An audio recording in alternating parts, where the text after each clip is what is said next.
como é que eu considero isso dentro do hospital? Você que está me ouvindo, que trabalha mais no hospital, não sei se você está lidando com pacientes com pneumonia dentro do hospital, ou dentro da enfermaria, ou dentro da UTI, como nós consideramos a pneumonia nosocomial? Nós vamos considerar ela quando essa pneumonia acontece em 48 horas de internação. Então, um doente que interna sem pneumonia e depois de 48 horas faz pneumonia no hospital. Então, a gente chama isso de pneumonia nosocomial, é uma pneumonia que é adquirida dentro da internação e tem algumas características.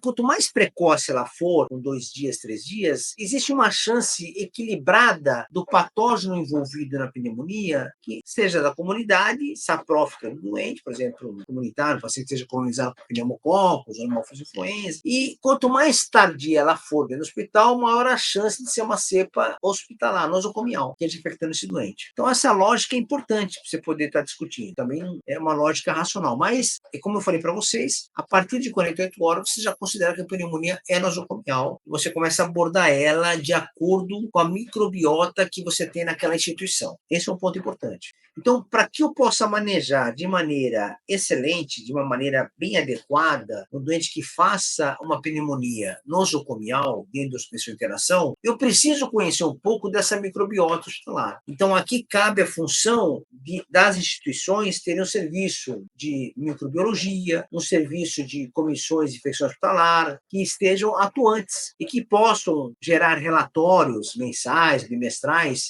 de como está a situação bacteriana daquela instituição. Quais as bactérias mais frequentes, quais são os padrões de resistência, para que você, como clínico, possa atuar de maneira mais efetiva. Então, é assim que a gente precisa funcionar quando a gente vai manipular pneumonias nosocomiais. Eu preciso ter informação da microbiota, senão fica muito difícil você manejar esse doente de maneira bem adequada, porque o tratamento das pneumonias, de maneira geral, eles são muito empíricos. Você viu que eu falei até agora, e não falei em isolar cepa, né? Mais ou menos eu falei em derrame pleural só, mas é difícil, porque as hemoculturas desses pacientes, a possibilidade é muito baixa. Quando você vai internar um doente no hospital, moderada, grave, ou ele está no hospital, você colhe hemocultura sem antibiótico. Mas as pneumonias comunitárias leves, que você vai tratar por via oral, por exemplo, que não tem gravidade, a hemocultura não tem indicação precisa. Não há necessidade de você fazer. Teoricamente, não há benefício. O custo-benefício é muito ruim, então você não precisa fazer. Você vai tratar direto. Mas quem você vai internar que é mais grave ou que está no hospital, é prudente que você faça, porque se você tiver isolamento dessa cepa, vai te ajudar muito a manipular esse doente. Tá claro isso? Então, muito do nosso tratamento ele é empírico. Dentro do hospital, eu preciso de informações das cepas hospitalares para que eu possa tomar uma decisão mais precisa. Habitualmente no hospital, eu estou pensando em lidar com cepas que sejam produtoras de beta-lactamase, muitas vezes algumas instituições produtoras de beta-lactamase de espectro expandido. No hospital, eu vou ter estafilococcus aureus resistentes à oxacilina. Então, você vê que eu começo a restringir a minha amplitude de medicamentos antibióticos que eu posso utilizar nesses doentes. Então, eu começo a ter que se obrigar a tratar estafilococcus aureus resistentes à oxacilina. Aí eu tenho um grupo de medicamentos para isso, vancomicina, tecoplamina, linezolida, daptomicina. Eu tenho que ter um grupo de droga que vai cobrir as gram-negativos, aí tem um problema. Se for gram-negativo, produtores de beta-lactamase de espectro expandido que estejam sendo documentados naquela instituição, você vai precisar usar, se for doente grave, cravapenêmico. Não dá para você usar piperacetazolam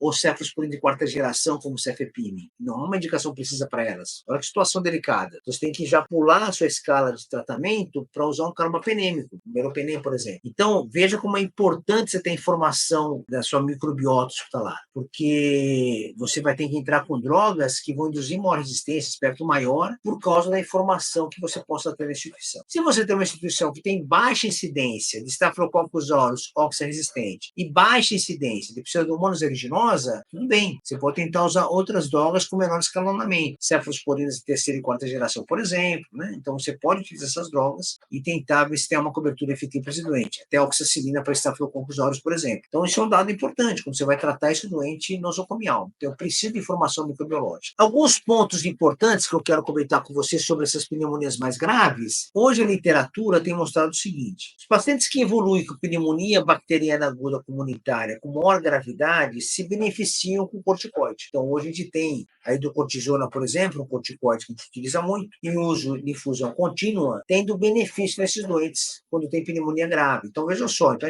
há pouco tempo atrás, a gente não usava o corticoide sistematicamente para doentes com pneumonia comunitária, mas a literatura vem mostrando que a evidência é forte para que você utilize corticoide associado a antibióticos para os seus doentes com pneumonia grave que vem da comunidade. Diminui a incidência de intubação do doente, diminui a droga vasoativa e melhora a mortalidade, que é um dado muito importante. Então, esses são dados clínicos que estão sendo mostrados gradativamente. Outro ponto importante que eu quero ressaltar para vocês sobre as pneumonias que têm maior gravidade ou nosocomial é a pesquisa da secreção do escarro. Então, se é um doente que tem uma expectoração, entre aspas, de boa qualidade, quer dizer, escarro com catarro volumoso, com aspecto realmente bem consistente, vamos chamar assim, de secreção exudativa, você pode utilizar esse material, estudar microbiologia, bacterioscopia e cultura, para o seu manejo bacteriano, antibacteriano. Então, vejam só, também é uma evidência forte nos últimos anos que nós tínhamos dúvida se valeria a pena utilizar ou não. Diferente que você está paciente entubado, que você tem via aérea, já que você vai fazer uma aspiração traqueal, ou você vai fazer uma broncoscopia colhendo material, é diferente. Estou falando de um doente que não está entubado. Então, uma secreção com catarro purulento, catarro exudativo, com uma produção volumosa, e que você considera que é significante do ponto de vista da árvore pulmonar, ele tem valia na investigação microbiológica. Então, vale a pena você fazer a bacterioscopia,